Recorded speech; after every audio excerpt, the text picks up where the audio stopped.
again, we had scheduled Kelli months and months and months and months ago, even before she was identified as a keynote speaker for quadruplicity. So it was kismet that she was able to be a speaker for quadruplicity, and then we have her now as a follow-up. So that it just one of the times, sometimes the universe just works out, and it did in this case. We're so fortunate to have her.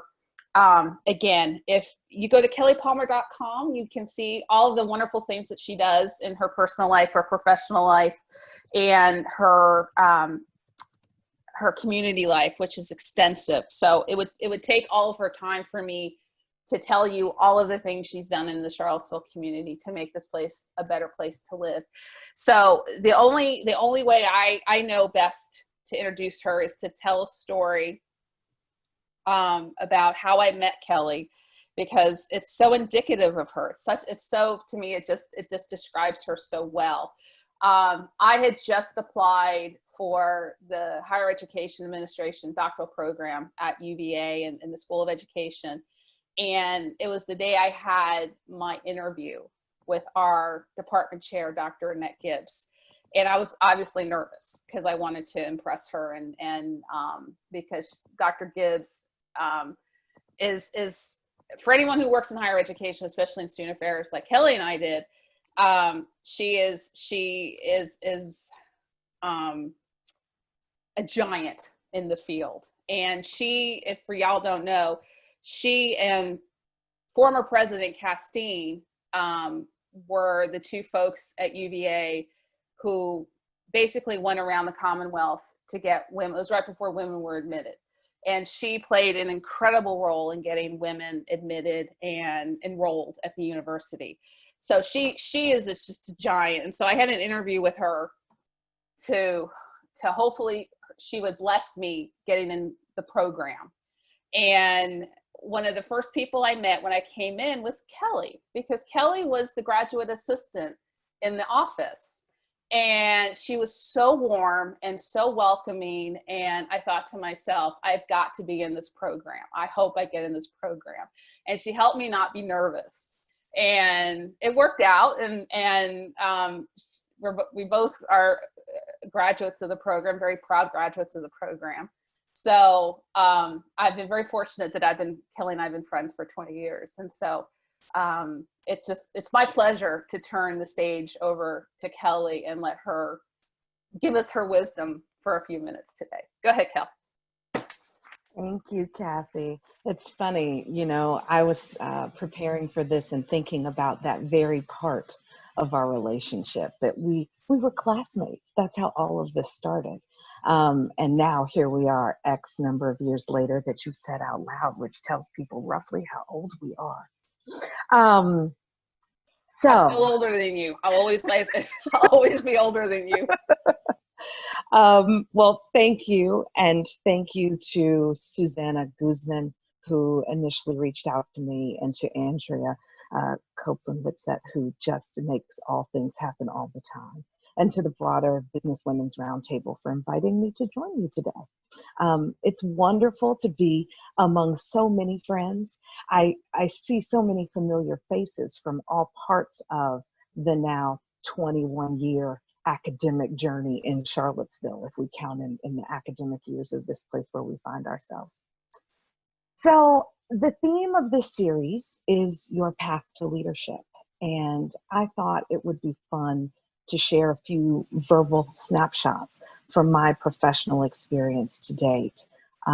Note that I made an assumption that many of you have heard me speak on inclusion, diversity, equity, and accountability at some point.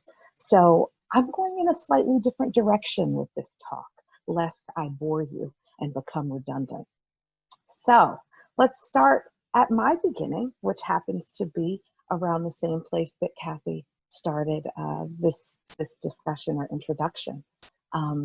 My last graduate school internship, if you can imagine, was in the office of the president at UVA. And interns were often asked to take notes in large meetings, and that was my role in a meeting about donor engagement. Towards the end of the meeting, the president tossed out the idea of creating an international educational travel program that would expose donors to locations where the university has research and study abroad commitments.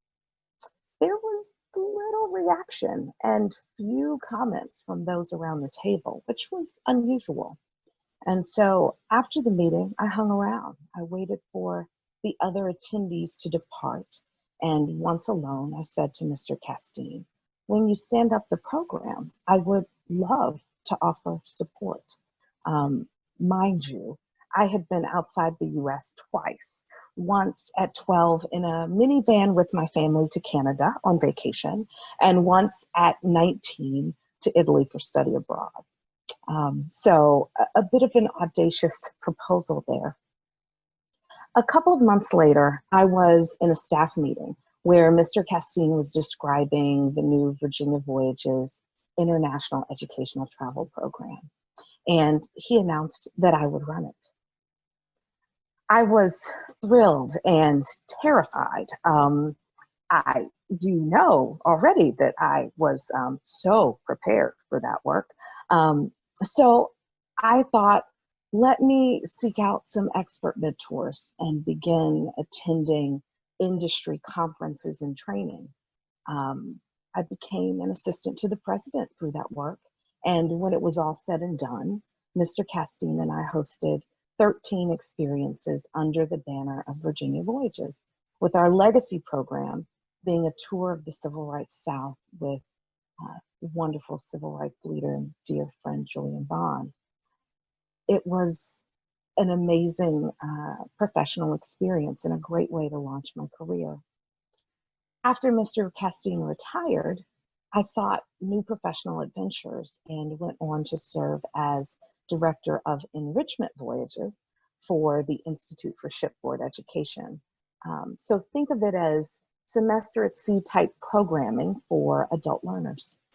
I had what I like to call a quick layover in that role, a story for another day.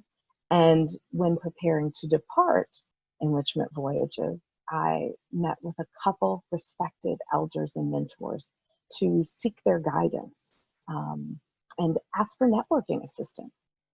In the very first conversation, the person said something to the effect of, "You should be at CFA Institute. They're globally headquartered here. No one knows what they do. They are exceptionally well managed as a not-for-profit, and no one even knows who they are. You can fix that by connecting them with the community." And he gave me a contact. Well, I did, in fact, get a job at CFA Institute. And by the way, we are the professional association for the investment management industry and profession. So now everyone on this call knows who we are and what we do if you didn't already know.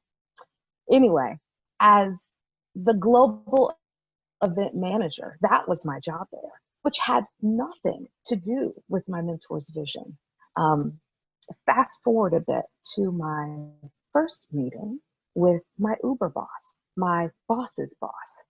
As we walked in, the breeze that we created took down a pile of papers. If you can imagine, they were just sort of flying everywhere. And the leader had a look of frustration that was accompanied by a deep sigh. And my boss asked, what was wrong? And the Uber boss explained that since buying the old Martha Jefferson Hospital facility, we had received numerous nonprofit solicitations that needed a response. My fairly new boss recalled my interest in connecting CFA Institute with community and offered my time to help alleviate my Uber boss's frustration. So it's worth noting that 9 years ago, CFA Institute had a policy prohibiting charitable contributions by the organization. So the response letters that I began to write were really, in essence, rejection letters. And while doing that, I wanted to explore, and I did, how we could connect with community, but within the bounds of policy, while attempting to reshape the bounds of policy. Over time, we expanded volunteerism through a global volunteer time off benefit. And I engaged in professional development and continuing education so that I could learn how to establish a world-class corporate citizenship function. With the support of my boss, I proposed a global CFA Institute corporate citizenship program that included significant grant making in Charlottesville. 4 years in, I was appointed Director of Corporate Citizenship. A craver of community, I immediately joined the Professional Association for now that group and petitioned, I should say, to get admitted to the Senior Leaders Learning Path. Well, that was kind of funny because, as we all know, I had just fallen into this thing and was in no way a senior leader, but I talked my way in and was educated about the interconnection of sustainability and corporate citizenship. And this was new for me. I'm an education person. So sustainability was yummy. It was a new path for me to expand my knowledge, and it created new energy in my career. I learned enough about sustainability that year that I assumed the global work for our organization into my portfolio a year later. That was year 5. I'm now in year 9, and I could go on, but I think that you've heard enough to contextualize the 4 compass points on my path to leadership.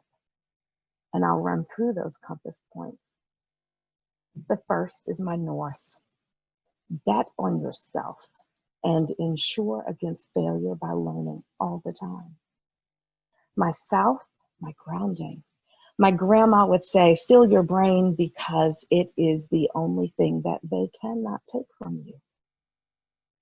My east, cultivate quality relationships, seek mentors, earn sponsors, and pay it forward. And my west, lead from where you are, no matter where that is. And when certain in your knowledge or instinct, keep going. Speak your ideas into reality. Those are my compass points, and they have truly served me well. When I think about my path to leadership, it is certainly at the nexus of preparation meets opportunity, meets grit, and perhaps a dash of audacity. I'm going to pause here and open the discussion. I would love to hear your compass points, perhaps in chat, to further our networking. And I welcome your questions and comments about the stories told and or about my path to leadership in general. And of course, I'd be remiss if I didn't open it up to talk about diversity and inclusion as well. So I am at your request. She's ready. All right. All right, we have a question.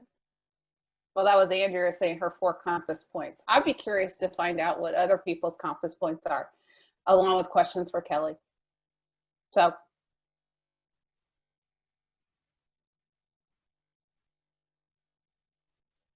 Otherwise, I could just chat at you. I know Kelli is able to keep talking. Oh, come on. You guys are more curious than that. I'll have questions if y'all don't. Am I allowed to talk? Or yes, go ahead. I was about to call on Allison because I knew. And we wanted to see Henry.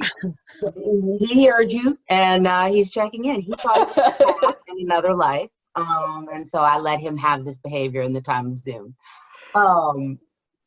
So Kelli, one of the things that has been so exciting as I've watched your journey in the last, especially couple of months, and I know you're not going to exactly like that I asked this, but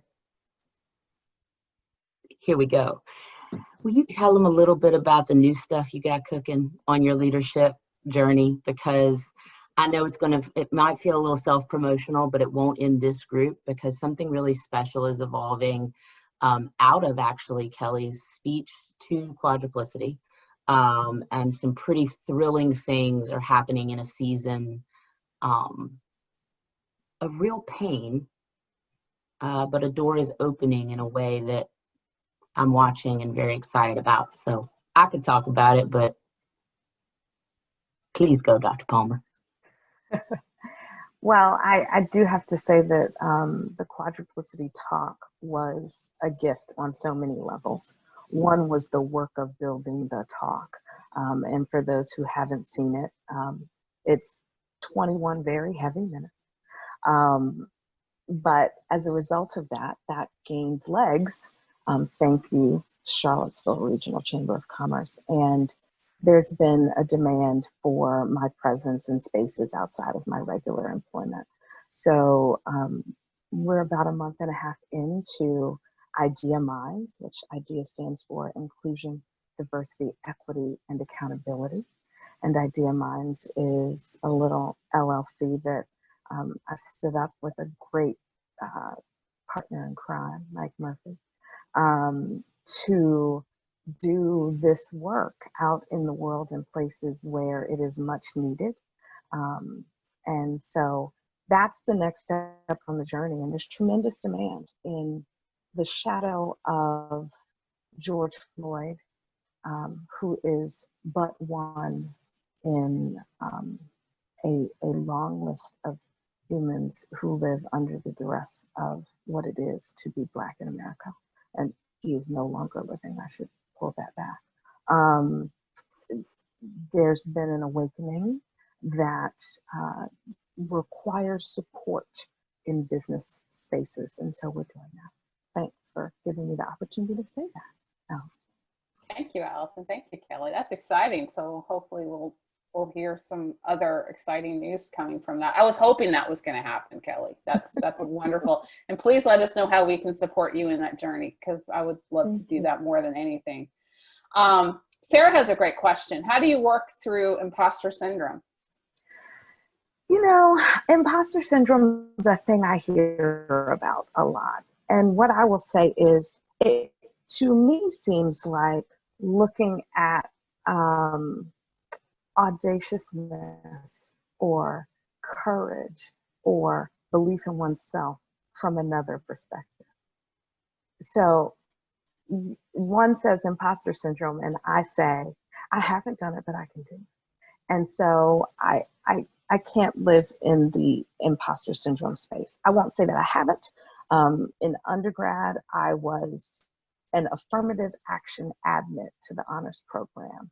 I missed the SAT score cutoff by 20 points, and I carried that like a ton of bricks attached to a noose around my neck, and it turned me into a 4.0 student for the first time in my life. So I'm not someone who lets those things stand in the way. And I don't think it's because of anything super. I think it is because I live in a body and in a time where I've always been underestimated. So it's about what I believe I can do that's so much more important. And I can't let there be a break in that belief in self. Wonderful. And it is, yeah, it's an illusion. And once you see it as an illusion, that helps you break through it. Lisa has a great question. Can you speak on your challenges as an African-American woman in leadership? And how often did you find yourself the only one in the room or at the table? Oh, thank you for that question. It gives me a chance to tell a fun story. So I was often the only one at the table. In fact, I spent the better part of probably the first 10 years of my career. How far in am I? 23 years? The only one at the table often. Let's be candid about that. But I have one story, and it's a fun story. Several years into my time in the president's office, I was asked to manage the search for the new leader of the Southern Association of Colleges and Schools. That's the body that accredits colleges and universities across the Southeast. And Mr. Castine was chairing that search, and so many of his recent experiences with searches at that time had left him with a poor taste about the search firms that were providing those services. So he said, Kelli, you'll just do it. Talk about a great mentor, someone who just gave you just remarkable things to do that you had no business doing. So I was responsible for this process. And one of the first things that we did was have a call with everybody who was put on the search committee. And mind you, this is 15, 16, 17 years ago. So there were no little boxes with faces in them. We were all just on a call around a polycom in the middle of the table. Mr. Castine and I in one room and everybody else dialing in from where they were. And these were college and university presidents selected because of something magical about them from across the South. This was a fancy group of people, and I was honored to be there. And in the course of the call, they started talking about how we were going to need to be careful, and we needed to think about who was going to end up being in this job, and people were talking about the criteria. And there were some comments thrown out that may not have smelled entirely good to legal counsel. And one person said a thing in particular that spoke to race. And it was a thing to hear. And Mr. Castine looked at me and we kept going. Fast forward, it was time to interview our first round of candidates. And we had all flown into Atlanta. And we were at a hotel. And I was welcoming everybody into the meeting room. And this was my first time meeting these folks in person. And I had on my little black suit. And I was such a little professional standing there at the door. And they had had all of this contact with me. And everybody just loved me by then because I knew their secretaries and we had scheduled the meetings. And I had, acquiesced and adjusted and helped and then just all the things. And there I was being all the black. And there was that man who said that thing that was very racially inappropriate standing in front of me. And I walked up to him and I said, "Hi, welcome." And he had no idea who I was. And then we got in the room and Mr. Castine began the meeting and he invited everybody to recognize the person who had made it all happen, Kelli Palmer. And he said, she's going to give us our instructions for this time that we're going to spend together these 3 days. And I stood up to start my presentation. And the faces of the people who had been a party to what had happened on that phone call were amazing. Now, the story could have stopped there, but we hired Belle Whelan to be the president of the Southern Association of Colleges and Schools. And if you do not know who Belle Whelan is, she is the former president of Northern Virginia Community College, and she is a Black woman. So my story is to say, sometimes being in the room changes the room, even when you say no words. So from that point forward, being in the room and being alone felt more like a superpower than it did like a fish out of water experience. What's next? Belle Whelan is amazing. If I Yes, just want to she say is. she's I've been so fortunate to meet her and spend some time with her, and she's amazing. So yeah, that's Kelli, thank you so much for that story, because it clearly illustrates the importance of being in the room at the table and having that representation. It's so important. You can't get past that. Mercy would like to know, what do you do for self-care, self-sustainability? More. And that's probably not an answer people want to hear, but it is what I do. So because we're speaking in stories today, I will share that at the top of COVID, I was untethered, as I think many of us were. I was used to going 90 miles an hour and doing that going out in the world. And suddenly we were locked down and the work I was doing wasn't central to any conversation. And so that was weird.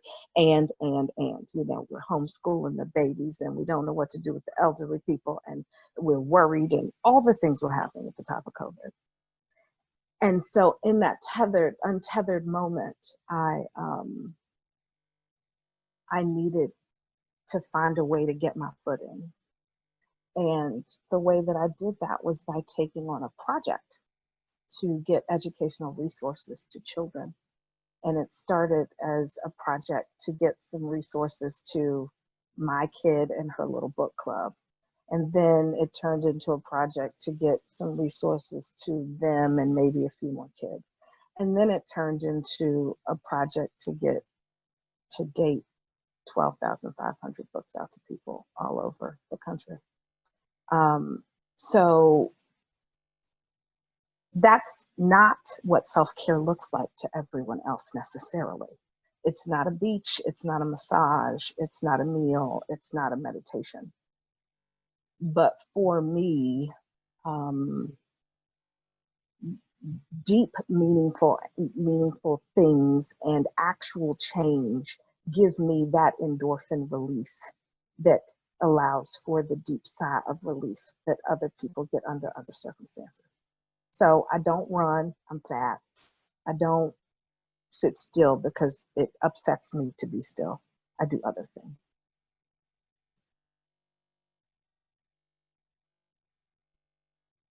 What's next? Allison has another great question, and then I'm going to let Andrea ask her question because she said she had a question too long to type. Mm-hmm. So we'll give her the last question. This is a great question from Allison. This is a question for I'm going to take your answer with this too. Is as someone who's as you just started a business, she's noticed you be a novice all over again. Mm-hmm. How have you figured out what to do? And I'm curious about how does it feel to be a novice? I mean, when have I not been? You heard my story. I'm always doing something new that I have slightly no business doing. Like it seems like there's 100% of a thing, and I tend to know 10% of what I need to know when I go into a thing. That's my ammo. So I am in it's a cycle for me, and I'm in a really energized place. I had to get an LLC, and then I had to get approved by the State Corporation Commission to pull in a Delaware LLC into Virginia so that I could operate, and I failed, y'all. I failed. It didn't go through, and then I had to call some friends, which is all a part of my ammo, right? When I don't know what to do, I know everybody. Pick up the phone and call somebody. And somebody's going to tell me how to do it. In fact, Allison told me a thing or two. Everybody's been telling me things because that's how we make it happen. And somehow I'm finding even more hours in these remarkably packed days because we all know what it feels like to find energy for the thing that's inspiring you in the moment. So it's fun and it feels good. And I'm also in my special space. I am still employed. I have a job. I do a thing and I make money there and I'm very lucky. And so I don't feel like I'm out on a ledge. Mm-hmm. I just feel like I'm leaning into the places where I'm being pulled and getting to itch my brain. Because if I weren't doing this, I'd be using my 30 Audible purchases in the last 2 months on something else. Because stillness bothers me. I am most unhappy in stillness. Which I would challenge you to get more comfortable with stillness. Oh, girl, that's a no. I don't have to do anything I don't want to do. That is not how that works. I know. We'll talk. Have you seen my resume? It's amazing. And I love living this life. We all come from our own places. And that's, in diversity. So I get to say one thing about it before we get off the call. When we think about being diverse and being inclusive, we often think about it in very finite terms. And the thing that I am learning as I'm facilitating in the space is that it is actually a remarkably expansive concept. Mm-hmm. And the people who find peace in motion are just as valuable to our society and just as okay as the people who find peace in stillness. And the people who choose to run the rat race of founding a business and being a job creator are just as valuable as the people who are happy contributing to those businesses in the same role for the rest of their careers. There is so much space for all of the iterations of us. And those of us who are greatest outliers, and I know I'm the greatest of outliers in that motion to joy space, we bring something special that has the solution to our problems. And if we all think about that when we're faced with problem solving, go find the person that's the greatest outlier and see what they think. I think we'd be in a radically different and better place, because innovation comes from difference.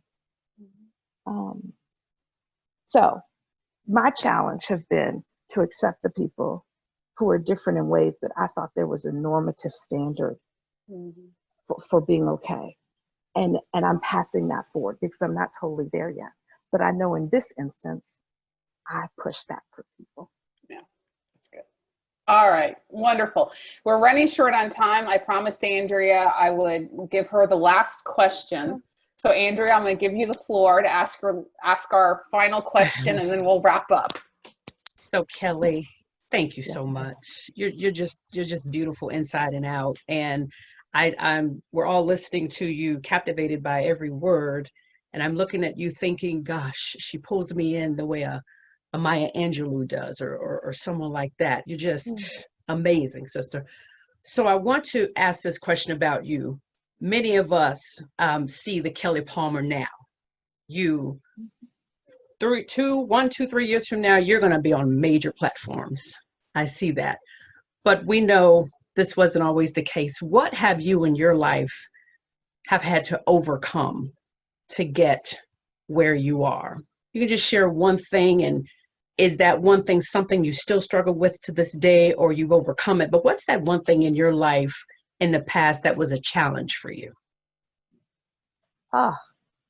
So you've given me an intro into one of my favorite stories.